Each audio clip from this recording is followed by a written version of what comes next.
Welcome to a true spiritual adventure story like the world has never known. Volume 1, Living the Enlightened Life, with your host, Dr. James Yogadhi Weldon. Hello friends, welcome back. My name is Dr. James Weldon, or Yogadhi, Rishi Yogadhi. And we're continuing our series of Living the Enlightened Life.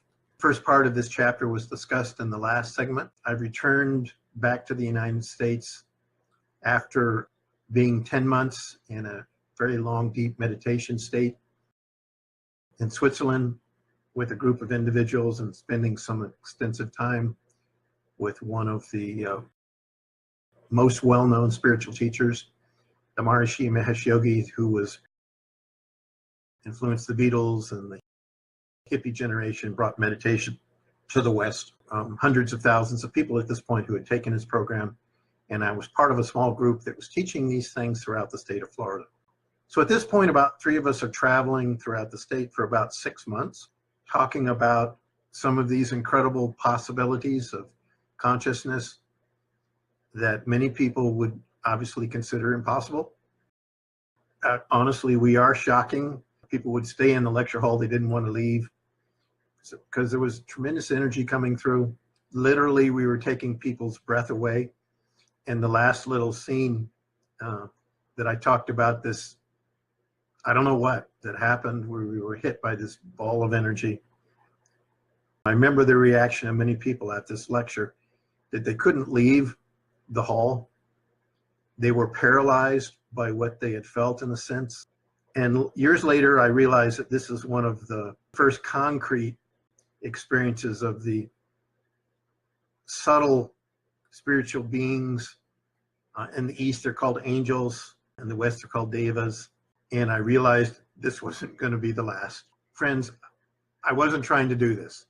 There was no attempt, no desire. It was completely, totally innocent. And I had to admit that at times I did feel tremendous energy rushing out of my hands and my body, beginning to realize that somehow we were becoming conduits to share a force that shocked, woke people up. It happened. It happened to me throughout my life, not so dramatic, quite like this, again and again. And again, in addition to doing public speaking and teaching, another project I was given is to find a retreat center in Florida. And within a week of my return, I actually somehow found my sight at the door of a neglected 120-room complex in Avon Park, Florida. And honestly, I wasn't exactly sure how I got there. We talked about earlier gift of intuitive wisdom that apparently I'd been given, pragya. This was something that I continued to wonder about for many years. One day after my trip back, I got in my car and I just started driving. And a series of coincidences led me to an old faded billboard for a facility called the Pinecrest Country Club along a diverted road. And this is not near my house. This is right in the middle of Florida. It's about 2 hours south. It's on a lake. It's not somewhere that I would go to. I started driving and I had the desire for this place. Suddenly I'm there. And the facility is a beautiful Spanish style complex in the middle of a golf course overlooking a lake. It has the facility we needed, but it was in horrible condition. And it actually hadn't been maintained much since the Second World War. You know, and speaking to the real estate agent, said, oh, this place is in horrible condition. The first thing I say, okay, we're a nonprofit organization. We'll take this as a tax deductible gift, but we're not interested. And I walk away. And in the meantime, Christmas is coming. And also I'm going through these phases of spaciness, you know, and I'm out of money. Friends of mine, we dream up a scheme to sell some Christmas trees in Jacksonville, Florida. And we decide to launch into this mad business, and everything is done on credit. So in a period of a few months, I go from sitting in a posh hotel room. Well, it's not exactly posh. They wanted to make it posh.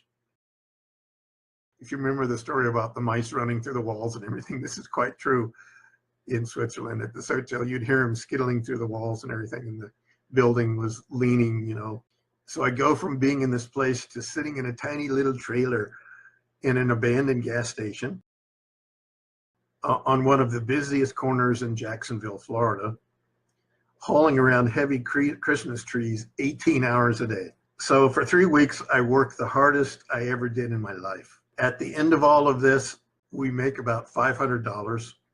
And it's almost a complete waste of time, but for sure it brings me down to earth and helped me focus again, because hard physical work, rest, deep rest activity.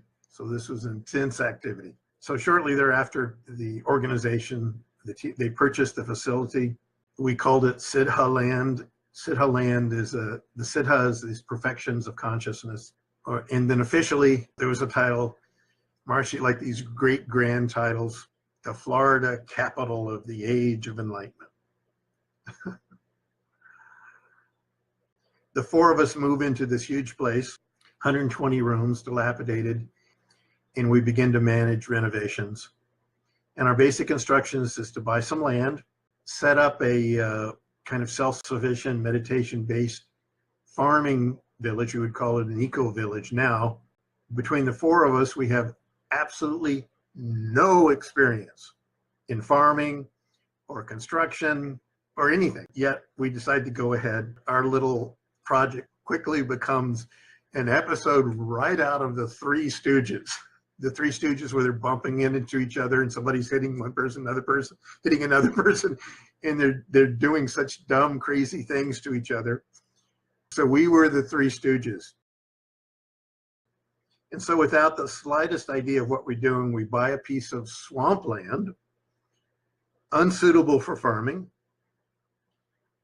I didn't even know how you would farm, but it's kind of a flooded, and in this area of Florida, surrounded by orange groves.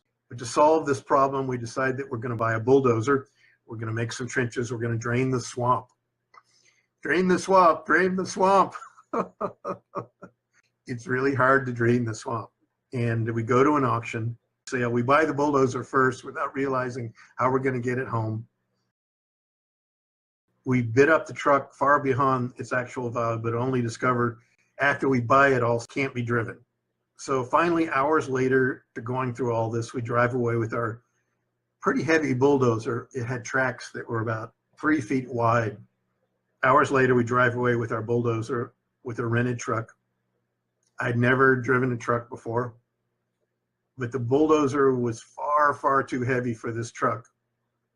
So we've got this truck and this big bulldozer and this little 6-cylinder gas engine truck, and we're driving away with this, and you can hear the smoking and the burning and the grinding of gears. And fortunately, Florida is flat. We realize that if we encounter a hill at all, it's over. After 5 miles of struggling along, we reach our first stop sign. So we took off, and now we have to stop and start again. So as we slow down the bulldozer, which actually we didn't even know how to tie down the bulldozer, it wasn't securely bound to the trailer. Bulldozer rolls forward, and imagine it actually pins the truck to the ground. And the front end of the truck, the wheels are off, jackknives off of it, and like fly cemented in ointment. And I looked down the road, and there was one of these cranks that you crank up the bulldozer, and it actually had gone into the asphalt, and they'd made about a 3-inch trench. That's actually what stopped us. And the weight of the bulldozer, pushes the undercarriage of the road down and carves a slice out of the highway. So after about another hour, we start up the bulldozer and we back it on the trailer again. And as soon as we try to take off, this awful smell comes, grinding of the gears, and suddenly the clutch is out. And what a group of fools we were. Three Stooges, the Three Stooges. 6 weeks later, a group of men, friends of mine that were all, teachers and practitioners of this meditation technique, they arrived, and they realized they inherited this huge mess we'd created. And those poor kids, all in their early 20s, they worked day after day in the mosquito-infested swamp, to dig the hole and clear the land. And I'm telling you, there are alligators out there, there are snakes out there, they're in the boiling sun. All of this so that we can farm a little patch of land and grow some organic vegetables. So a couple months later, and we get one crop of okra and squash out of the land, and then basically the whole project is abandoned. I mean, all the money we spent to buy the land and do the bulldozer and everything, you could have gone down the street 15 minutes down the road and bought all that you want. I think they continue to do a little bit of farming out there, but they don't need me anymore.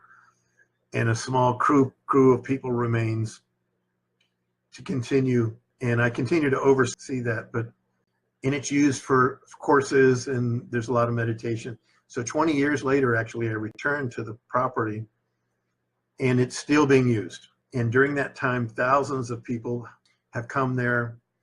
This is where some people, well known, one of them is Deepak Chopra, first started teaching. He was also involved with the Maharishi, moving off and teaching on their own. And so there was a lot of benefit that was gained from that. And the result of that work didn't make me rich, but there's another type of wealth. Aside from money, there's a second kind of wealth called merit. And the works that we do, whatever job or business we may be involved in, the money from it, there's a subtle aspect to that, which is merit. So if the things that you do create more happiness and peace in individuals, it actually creates another type of wealth, which we call merit.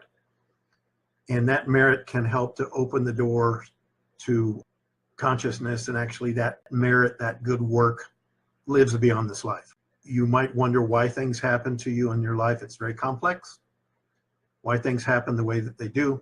But one of the most important aspects of this is the merit. You can think of demerit or merit, the good and bad things that we do. They continue to follow us over time. And there's actually a third kind of wealth, and that is called attainment. So whatever depth of inner experience we've gained, whatever capacity to love and give, that actually also follows us as well. Those things, they're like graduating. You can't take away high school graduation once you become a high school graduate. That inner attainment is also timeless and continues, whether we know it or don't know it. So during these years of teaching and setting up the facility in Florida, my experiences continued to deepen, and by placing myself in something larger than myself, I experienced personally the divine opening up to me in deeper ways again and again. I really do sometimes feel and experience a profound interconnectedness between all things. And at the end of this period of traveling and teaching, an intuitive dream comes to me that helps me open up a new perspective. I've talked about this before, that there are 7 basic advanced states of consciousness. Waking, dreaming, sleep is 3 of those. Meditation and what we call turiya, or the transcendental state. Even those that don't practice sometimes can experience this in periods of prayerfulness. And then also between the gaps between waking, dreaming, and sleeping, scenes can come. There really are such things as intuitive dreams. Don't make a tremendous big deal about this. Sometimes everything is all mixed up and it's hard to tell what is what. But in this dream, I find myself at this time becoming this oneness that I'm talking about. I find myself somehow becoming one with the state of Florida. In a certain sense, I was representing Florida. And so from the Tallahassee Panhandle to the Florida Keys, an experience comes where the whole state is opening up to my mind. And like a large cloud covering everything, I'm covering the state. As I'm drifting along into the state, I become aware of all these different decisions that I guess you could call the consciousness of Florida is making. You know, a little rain is needed here, more wind needs to blow there, the tide is coming in and out elsewhere. It seems as though there's a consciousness and awareness that is managing the ecology of the whole state in the same way that we manage our own lives consciously. And I realize in that place that so many decisions are being made every moment. Decisions that we would never consider as organized by a conscious awareness, yet there is an awareness conscious of these actions and is somehow involved. You know, the wind is blowing in Miami, there's pollution that's being cleared up, a fog is moving into water, morning flowers. And so what is remarkable about this is this awareness is made up by all the living beings in the state. And that this consciousness is not a separate life. All of the soil, the plants, the microbes, the insects, the animals, and people who make up Florida make up this awareness. And I see how we are all cells living in a greater being. I don't really know these concepts, but now we talk about the Gaia consciousness. As I'm drifting through this state in a way all over the state, I'm seeing this bigness, and I awake, still feeling connected to this consciousness. And I realize at this moment that mankind unconsciously definitely affects nature. Somehow when we are in confusion, the awareness that maintains the state can also become disoriented. Collectively, it appears that we affect the world in a very unseen way because we're part of this world. And what an awesome vision of the possible perfection of life opened before me that night. And I began to understand that by aligning our human minds with this of nature's consciousness, that many things that seem possible may not be possible. But who would believe it? Who would believe the possibilities of this? And that what is happening in the society as a whole, in nature as a whole, is definitely connected to us, individually and collectively. And I really wanted to do more to share the benefits of meditation. And one possibility for me is to do some scientific research on meditation and yoga as a natural healthcare system. And it became clear to me that there were really solid health benefits. And there were, at this point, there was scientific research coming out on the benefits. Harvard University was getting involved, and a lot of other universities were getting involved. And I was hoping it was only a time that the world would recognize this. Sadly, I discovered that I was totally wrong, because even with solid research about the effects of individual consciousness and how it could affect the collective, and then personally, physically, the scientific research, few people would believe the possibilities. For me, obviously, the benefits of meditation were really clear. What I experienced inside was immensely powerful. And I wondered why everyone wouldn't want this. And the whole organization, Maharshi decided not to talk about the spiritual aspect and not really to talk about God. He was just going to avoid all of that. From the earliest days, he proclaimed the coming of a new time of enlightenment, but very few people could appreciate this vision. You know, and over the years, as they continued to do research, and other organizations were doing research, I watched many studies, some poorly done, some well-planned, suggest that there were really some quite real profound effects. And the research said that we really could affect our crime rate, suicide rate, hospital admissions, you know, national discontent, and many other social problems by applying such knowledge to society. And one of the research projects is that unknowingly they would move a relatively large group of people into a state. They went to Rhode Island. They had approximately 1% of the population just in the kind of hotels doing practices.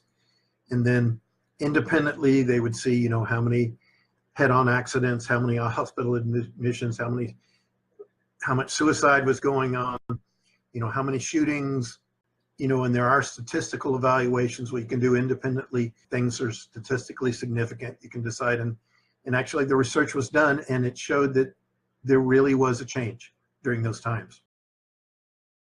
But who would accept the paradigm? Who could suggest that a group of individuals meditating, or a group of people coming together in oneness, because obviously that's not the only way, could affect the entire society? It was too revolutionary.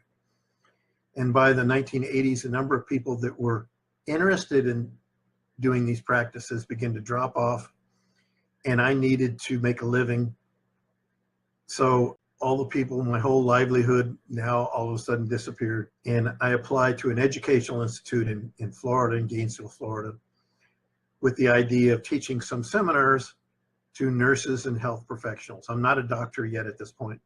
Actually, I'm quite amazed that they hire me, because after these long periods of meditation, because of all of that, these practices, I'm about 25 pounds underweight, and I look like I'm about 18 years old, although at this point I'm about 30. And my job is to travel all around the country, giving workshops on hands-on healing, stress management, and natural health care. And during the week breaks, I fly home for a weekend and then I'm off. And this is actually how I meet my wife. While I'm on the lecture circuit, she is a stabilizing influence in my life that I really need. And the problem is that I'm really not that grounded. The experiences that I have inside are wonderful, but after meditation, nothing really seems to matter much. And I've ignored my responsibilities and let my bills and rent payment go on, car payments go on. I'm not really attending to these things. It isn't that I don't really care, that I don't notice. I'm a space case. We call later these kinds of individuals blue stars. You know what I'm talking about. And usually when I'm traveling around during the workshop, I reach out to the local meditation centers. And my programs are always stronger in the local centers. And one weekend after teaching a series of workshops, I take a taxi over to the local meditation center. And afterwards, there's several ladies after that, and they asked for me to join them for dinner. And during that dinner, it's becoming clear that one of the women, Lynn, and I, they have a deep connection. I really haven't been in any relationship like this for about 5 years, and I'm not really interested in entering one. But the energy that's the force, I guess you could say, it seems to be, it's really incredible. And we look at each other before meditation, and, you know, love is just pouring forth in her beautiful, radiant face. And I'm lost in that.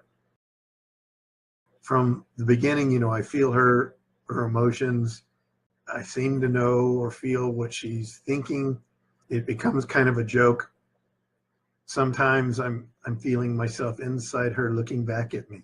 Because the reality is the same life that's living with you is living with everyone. It's possible there be a switch. And it's been clear that she may be here to help keep me grounded. I'm not really looking for romance, but I really want the companionship.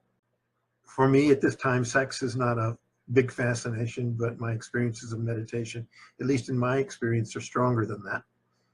And we date and travel together, but I wait for a while to marry to see, and I wonder if she can handle what I'm going through.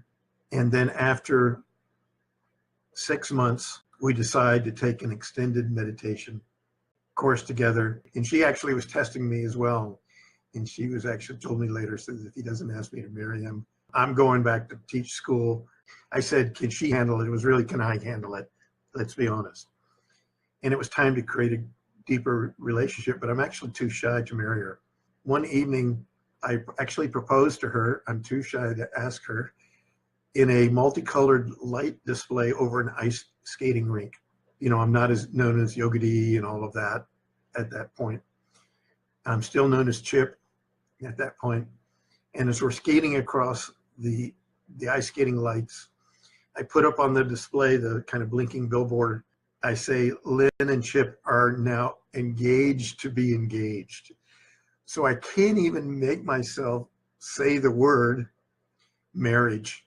And that was my engagement proposal. Kind of romantic, but I was holding back. But she really had really many qualities I like. She's practical, she's down to the earth, and I'm telling you, absolutely devoted and completely honest. We joked she's like Dudley Do Right. if there's a parking spot and it says no parking, she will not park there, or I would. So really a good match. I do remember faintly some of our lives that we lived together.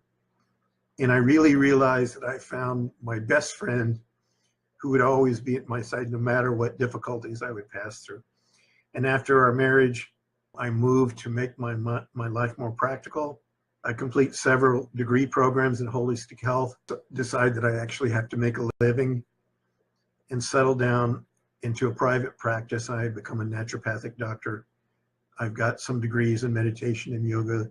The university in Iowa gave me a couple of degrees, but they really weren't practical because the master's degree and the BA degree that I got from them has a huge picture of Maharishi on the front of it. It is like you would take this into an employer and say, see?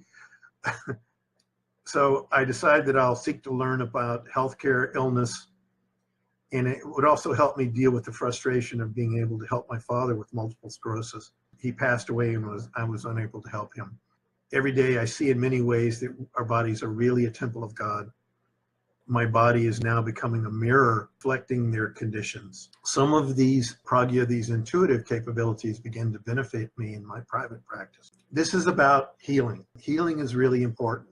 And healing in the ability to bless and heal people is actually one of the first spiritual gifts that we all have. As we advance in consciousness, blessing and healing is a great boon.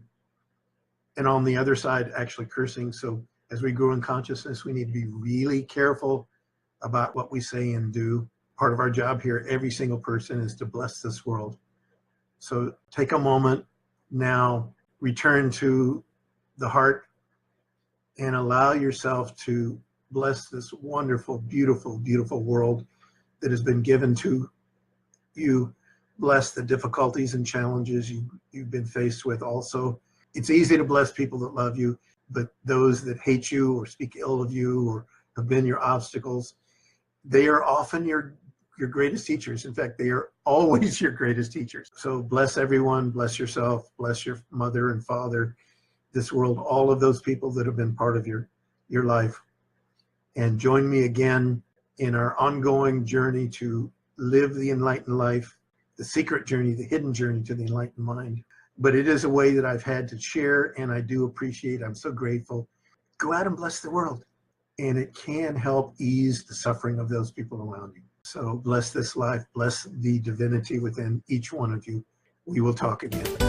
Thanks for joining us in our YouTube channel, books, podcast episodes on living the enlightened life, and autobiography with your host, Dr. James Yogadhi Weldon.